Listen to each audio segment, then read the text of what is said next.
The thing we're going to talk about today is self-mastery, the work that is the highest value in terms of return on investment. Self-mastery, which ironically is also the work most people don't want to do. Because if I say, hey, get fit, get jacked, make a lot of money, you're like, fuck it, I could do that. I could work out, I could eat right, I can make money, and that will transform my life. And it absolutely will.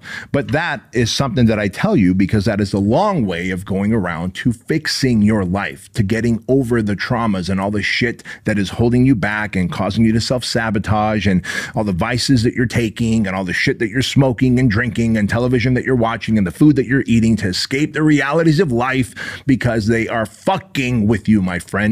Right?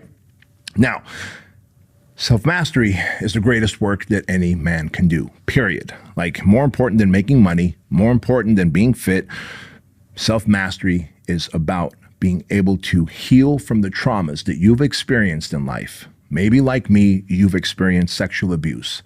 If you're new to the show, then you probably don't know this, but I talk about it often, although not as often as I probably should, because each time I talk about this, it's like reliving it for me again. And I've made a commitment to talk about it less, both here on my show and also from stage when I'm speaking at events.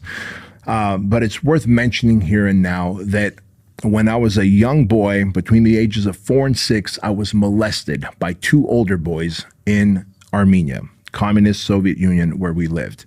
Now, when I was 6 years old, my family and I escaped and came to the United States as political refugees.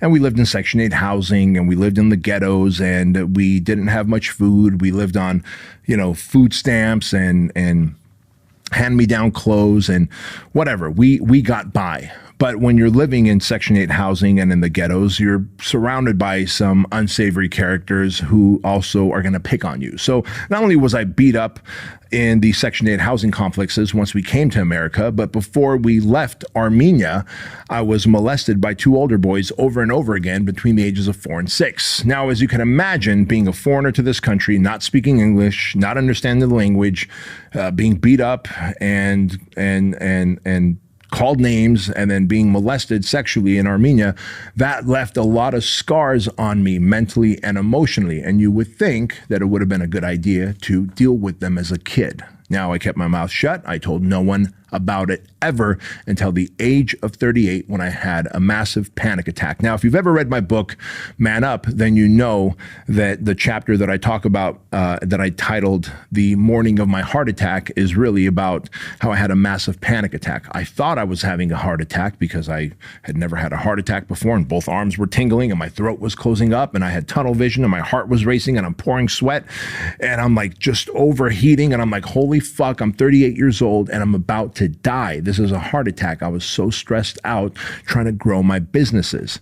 Well, lo and behold, it wasn't a heart attack. It was my first of many panic attacks. And when I went to the doctor was like, dude, your heart is fine. We tested you, but it seems like you had a panic attack and you need to manage your stress and you need to be able to cope with your stress and your anxiety better. Otherwise, you're going to have more of these. So it was then that I went and started working with Kevin Downing. I've talked about Kevin before. He's a therapist, a psychologist out here in Brea, California, an amazing human being.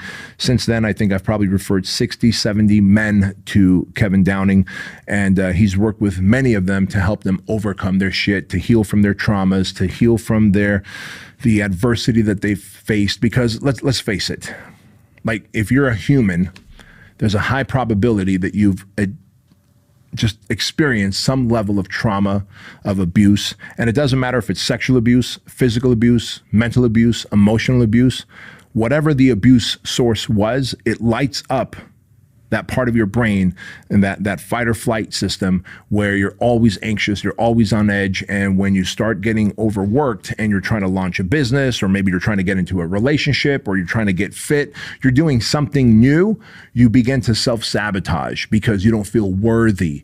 You don't feel deserving of this new success in business, or this relationship, or this new body that you want to develop, or the money that you want to make and the debt you want to get out of, right? And so a lot of times the trauma traumas that we've experienced end up leaving like a fingerprint on us that make us feel unworthy, unlovable, broken, full of shame, and we self-sabotage and we try and escape from all that mental and emotional pain by over drinking, overeating, over social mediaing, pornography, gambling, weed, vape, whatever the addiction is, the vice is, it's probably a byproduct of you trying to escape from the pain that you're feeling. Now, the pain that you're feeling, that anxiety, that depression, is because you have not healed from the traumas that you've experienced. And so when I say that the greatest work that any man or woman could ever do is the work that they do on themselves, I don't just mean physically getting leaner and more jacked and building muscles. I'm talking about the work on working on yourself, on connecting with higher self, killing the human animal within, the human animal who doesn't feel worthy, who doesn't feel lovable, who doesn't feel deserving, the human animal that is self-sabotaging, the human animal that is greedy and selfish, the human animal that is impulsive, the human animal that is reactive, right? And then transcending, coming up to the 2.0 self. The human animal is your 1.0 self. That is the lowest version of you that exists, the 1.0 self, who's emotional, who's reckless, who's impulsive, and who quite frankly doesn't make good decisions in life, right? Let's be fucking honest here. The 2.0 version of yourself is the one who is in the process of achieving self-mastery, personal development, healing from the traumas, the abuse that you faced, learning to fall in love with yourself, learning to show grace to yourself, learning to accept an apology, learning to forgive the people that hurt you. I'm not saying forget these motherfuckers, but I am saying you ought to consider forgiving them, because if you don't forgive them and you hold on to that grudge, all you're really doing is punishing yourself for an act that took place years ago, if not decades ago. And I know that from firsthand. Now, here I am 11 years later from that feeling, like that panic attack that I had after working with Kevin Downing, after reading a lot of books on self-development and self-help.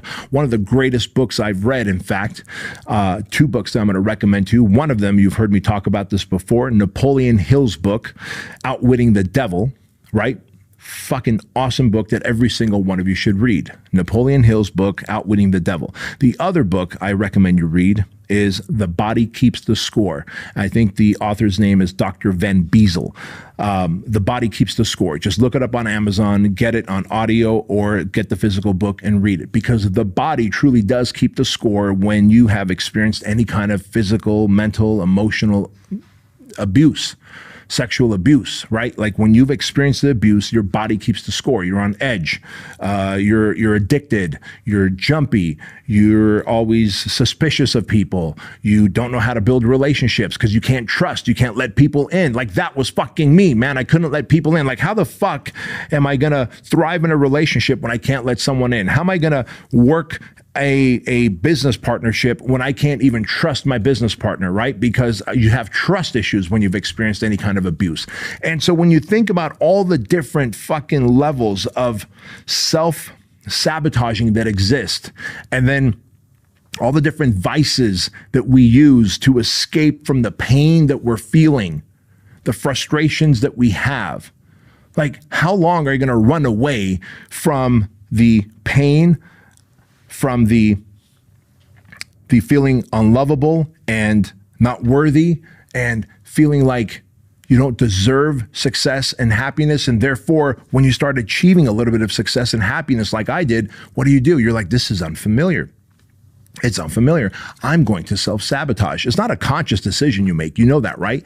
It is a subconscious decision that you end up making because you have not healed and you don't feel you're deserving, and you don't feel that you are lovable, and therefore you begin to self-sabotage when something good happens in your life. This is why so many people, as they start getting closer to their fitness goals, they go, uh-oh. They start hitting that glass ceiling, that mental glass ceiling. They start upper limiting. They're like, uh-oh, this is not familiar. I don't know if I deserve this level of happiness and success and attention. And they fuck it up by getting injured. They fuck it up by overeating. They fuck it up by getting sick. Something happens because you manifest it, because you simply don't feel like you deserve the outcome that you're headed for. The same thing applies to business success. The same thing applies to relational success. If you're in a relationship and things are going great and you're like, fuck, man, things are going great in this relationship. This chick loves me and I love her and we're doing great and everything's fine.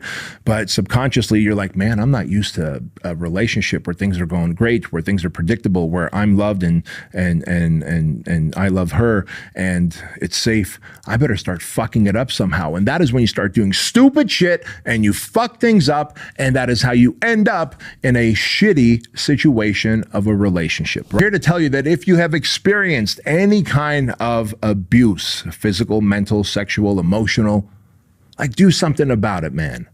Do something about it. Start the healing process. One of the greatest things I ever did, in fact, during my healing process, was I started doing these 6-week challenges, right?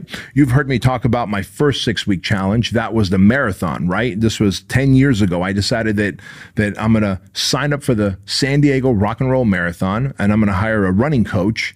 And in 6 weeks, I'm going to become a marathon runner and then go run that goddamn marathon. Now, make no mistake about it. My shins hurt, my hips hurt, my traps hurt, my neck hurt, my knees hurt. Everything fucking hurt, because it's insane to train for 6 weeks and then run a marathon. But beyond the pain, there was something great. I had a breakthrough because I had never run before. I always build myself. And this is what happens, by the way, to people who have dealt with any kind of abuse or trauma. We end up putting ourselves in a box and we go, oh, I'm not good with remembering names. I'm not good at math. I'm not good at business. I'm not good at weightlifting. I'm not good at long distance running. We kind of tell ourselves, I'm not good at, and then you fill in the blank and then you put yourself in the box. Well, guess what happens next? You end up literally manifesting what you say you're not good at, because the subconscious mind will always find what it's looking for. And so if you're like, hey, I'm not good at remembering names, then the next time you meet someone and they tell you their name, 2 minutes later, you're going to be like, fuck, I don't remember your name. Can you tell me your name again? That's because the subconscious mind is like, oh, you told me that you don't remember names, so I'm going to make sure you don't remember it. You told me that you are not deserving of success, so I'm going to make sure that you don't achieve success. You told me that you don't feel comfortable getting fit and athletic and having abs. I'm going to make sure that you sabotage yourself and you fuck it all up, right? And so I'm here to tell you, if you don't do the work that heals you, then you will find yourself constantly sabotaging your relationships, your health and fitness, your business, your source of income, your job, your career. And how long are you going to do that? And then to run away from it by escaping with alcohol, drugs, food, video games, sitting on your mama's couch, fucking playing video games and trying to numb yourself with Cheetos, because you're just like, I'm just going to keep eating these fucking Cheetos until my titties get so fucking gelatinous that someone can milk me. Or you could actually start healing. You could actually start doing the self-work. You can read books that are going to help you have an understanding of what people like you and me that have experienced massive trauma, how we can develop a superpower. Because think about the shit that you've been through, man. Once you heal through the shit that you've been through, you become unstoppable. Someone that has gone through physical, mental, emotional, or sexual abuse and has healed from it, we are some of the most fucking toughest people on the planet, because we have gone through shit. We have experienced things that no one should ever have to experience. We have experienced pain and self-loathing at a very high level. We have experienced self-sabotaging. We have experienced loneliness. We have experienced the idea of checking out, if you know what I mean, the capital S word. And man, I love you guys too much to see you even think about that word, to think about checking out. Imagine if you were to heal through your traumas, through the abuse that you went through, and then you take this ability that you've developed to survive. You take these fucking survival instincts and you apply it to a fitness program. Shit. Ain't nothing gonna stop you after that. You'll be fucking lean, jacked, athletic, a fucking walking anatomical chart. And then you take these same levels of being fucking locked on and overcoming shit, and you apply it to business, you think any competition is going to stop you at that point? You become unfucking stoppable, man. No one can stop you. When you have healed through trauma, you become unstoppable. If you have not healed through your trauma, then you become a walking, talking, fucking cautionary tale, because you are the type of person that's going to self-sabotage. You are the type of person that's going to be a liability. You're going to go off like a fucking time bomb at someone because you're going to be reactive instead of responsive, right? You will emotionally always react to shit, and soon the reputation that you gain is, this motherfucker always tends to react to stuff, so let's not hang out with him or her. I don't want you to be that person. So I'm telling you this right now, man. When I did that 6-week challenge, my first of many 6-week challenges that I did, that marathon challenge, it was a fucking game changer for me. Because yeah, I fucking started to do things that I had not believed I can do. I ran a mile. 2 days later, I'm running 2 miles. 3 or 4 days later, I'm jogging, walking, and running 5 miles. Before you know it, a week and a half, 2 weeks in, I'm fucking up to 8 miles. And at the 4-week point, I actually did 16 fucking miles of running. Me, 6 foot, 242 pounds at the time, fucking ran long distance. And then come the marathon, after 6 weeks, I ran 26.2 miles. And it was an amazing feeling to know that I could set my mind to something and then accomplish it without sabotaging myself, because I was already in the process of healing myself. I felt deserving of that win with the marathon. I felt worthy of crossing the finish line. Don't fucking mistaken for a moment that I didn't think of quitting. I absolutely thought about quitting during the 6-week period. I thought of making excuses, coming up with reasons. God knows I was feeling tight muscles and pain, and I was feeling, I was even hurt, shin splints. Like, to me, that's a valid reason to quit. But I was like, listen, you little bitch, you're not going to quit. You're going to stick to the 6-week program. You're going to do everything your coach tells you. And then you are going to finish that marathon. Subsequently, I've done dozens of 6-week challenges since. I've done an MMA challenge for 6 weeks, jiu-jitsu challenge for 6 weeks. That was with the gi. Now I do the no gi challenge, which started about 6 months ago as a 6-week challenge, and I'm 6 months into a 6-week no-gi jiu-jitsu challenge, and I love it. Surf challenge, salsa dancing, piano playing, improv classes. I'm here to tell you that you are so pliable, and if you start taking on these challenges and you start working with a therapist and you start reading the books and you start journaling and you start healing and you start being introspective, in other words, checking in with yourself. Why do I feel like emotionally eating? Like, why would I stand there at the fucking kitchen counter 11 years ago and break a fucking bagel in half, dip it into the Philadelphia cream cheese and eat it? I'd eat that whole fucking bagel, then I'd eat another one and another one and another. I'd finish like more than half of the fucking tube of bagels. And they weren't like the quality bagels that you would buy at a fucking deli somewhere at a bagel shop. They were like the fucking store-bought fucking brands. You know, it was pretty much bread that was circular with fucking raisins in it or onions on it. The point is, I was punishing myself. I was emotionally eating. I was doing the things that led to sabotaging my own health. So friends, I'm here to tell you, if you are ready to heal, the greatest work you can do is start challenging yourself. Do things that are out of your comfort zone. Hell, start with a marathon challenge. Just go to bedroskeuilian.com/challenge, and it's absolutely free for you. You can download the entire program. It's the entire coaching program that I had. It tells you how to run, where to run, what to run, all the training that you need, all the nutrition that you need, and 6 weeks of mindset and motivation from me, right? bedroskeuilian.com/challenge. It's absolutely free because I want you to do some kind of a challenge to break out of this fucking cycle of self-sabotaging, to be able to do something different other than to sit on a couch and play video games, or to drink to escape your problems, or eat, or smoke weed, or vape pens, or fucking watch TV, and all these stupid things that cause you to shield and soothe and to try and escape from the realities that you're facing, which is really, you just haven't healed. You haven't healed. It is okay to be traumatized. It is not okay to continue on to stay hurt, because if you are hurt, and you most likely are if you've dealt with any kind of abuse, then I want you to understand that hurt people hurt people. And so if you are hurt If you've dealt with abuse in life, my friend, you have a duty and an obligation to heal yourself, not to escape from it, but to heal yourself.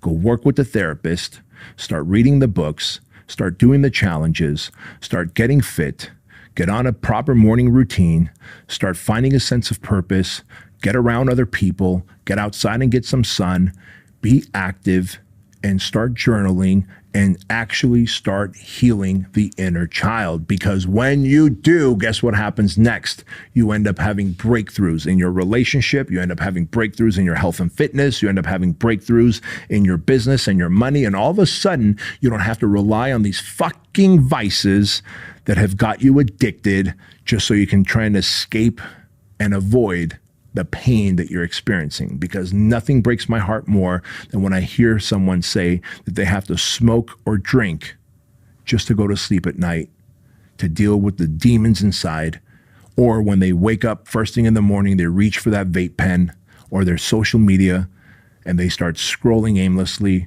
or hitting that vape pen just to get a little bump of nicotine or weed so they can cope with life. You shouldn't have to cope with life. You should be able to thrive through life. And let me be a walking, talking example of someone who was sexually abused, who was physically abused, who was fucking verbally abused. And I've done the work to heal, and I continue to do the work because I want to show up as a better example for you. I want to show up as a better example for my kids. I want to show up as a better example for the people who work with me here at HQ. So I hope I was able to drive this point home that self-mastery is the greatest work any man could ever do for himself. And if you believe that, then I hope I will see you at Bedros Keuilian Live, September 13th and 14th in beautiful Scottsdale, Arizona. Tickets are selling out quickly. And so I want you to register for this 2-day event that is game-changing. I've got a list of amazing presenters who are going to pour into you in the areas of money, meaning, and self-mastery. We're going to connect. We're going to network. We're going to break bread. We're going to have a great time. And you're going to walk out of there as a higher version of yourself. And that is the goal of Bedros Keuilian Live. I hope I see you there. And finally, I want you to remember that average is the enemy, that success is your responsibility, and change can take place in an instant if you are willing to flip the switch.